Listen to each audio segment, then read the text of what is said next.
On September 11, 2001, a series of deadly unexpected attacks occurred in the United States. This was the first major terrorist attack on U.S. soil. Terrorism is an act of violence used to instill fear in a populace or to accomplish a given objective, usually political.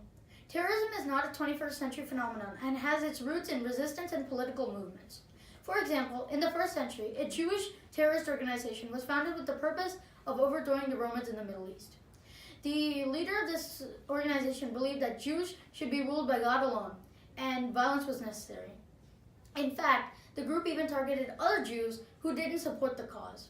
The rise of terrorism is due to the nationalist views of some countries. Due to this view and the rise of American influence in the Middle East, Al-Qaeda, a terrorist group in the Middle East, attacked the Twin Towers on September 11, 2001. This is CNN Breaking News. This is CNN reporting live from New York City. We are here with the victim and thankfully a survivor of 9/11. What can you tell us about the moments leading up to the attack? Well, all I can remember was I was 104 of the North Tower.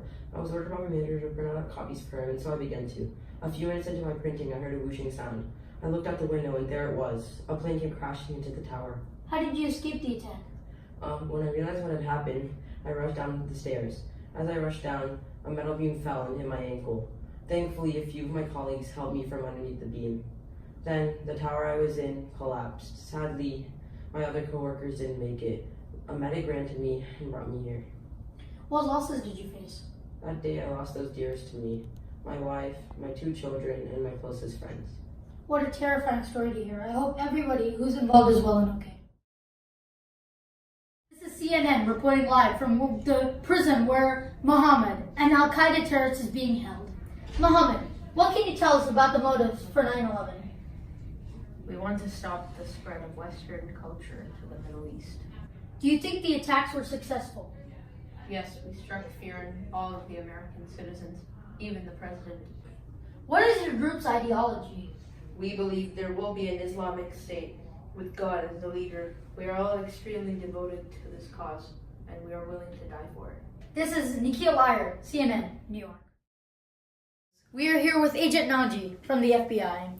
Could you explain to me the current threat of terrorism in the United States? So, the FBI is still active in its approach to the current threat, which is continuing to evolve since the 9/11 attacks. How does the FBI classify international domestic terrorism? Well, international terrorism is perpetrated by an individual or group that is inspired by a foreign terrorist group. Domestic terrorism, though, is perpetrated by an individual or group inspired by U.S.-based movements that spark extremist ideologies. For example, the Las Vegas shooting falls under this category.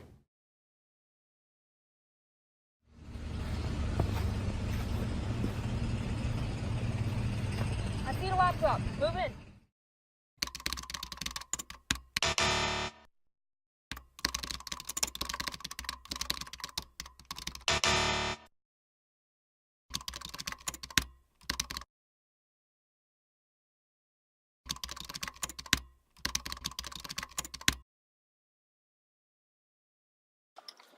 My God, they were making plans to attack the One World Trade Center.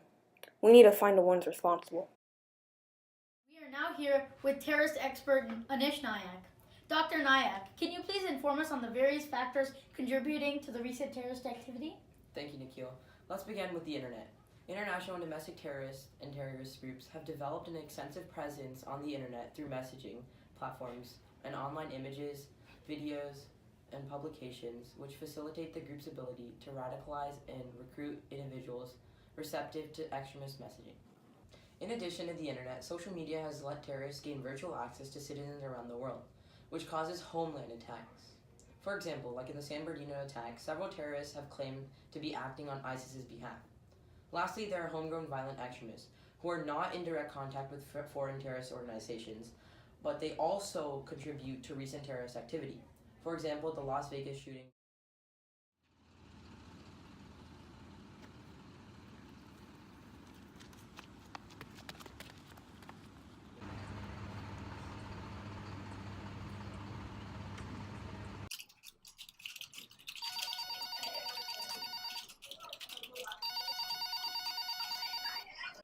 Hello?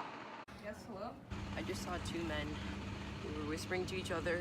So you meant to call the suspicious activity hotline, yes? One walked over to the bench, laid down a C4 bomb.